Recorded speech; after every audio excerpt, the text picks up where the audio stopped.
Polis Diraja Malaysia PDRM mengesahkan seorang pegawai unit VAT 69 Komando telah meninggal dunia ketika menjalani latihan menyelam di perairan Pulau Mataking di Semporna Sabah pada Khamis.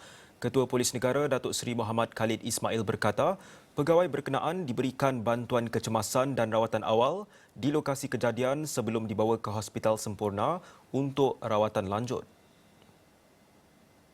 Namun Inspektor Khairil Azhar Kamarudin disahkan meninggal dunia ketika menerima rawatan perubatan.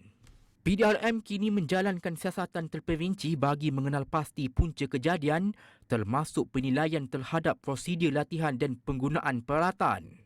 Selain pemeriksaan faktor kesihatan dan keselamatan selaras dengan peraturan dan tata cara operasi standard yang ditetapkan. Tambah Muhammad Khalid, siasatan akan dilaksanakan secara menyeluruh bagi memastikan setiap aspek keselamatan dipatuhi serta untuk menambah baik langkah pencegahan pada masa hadapan.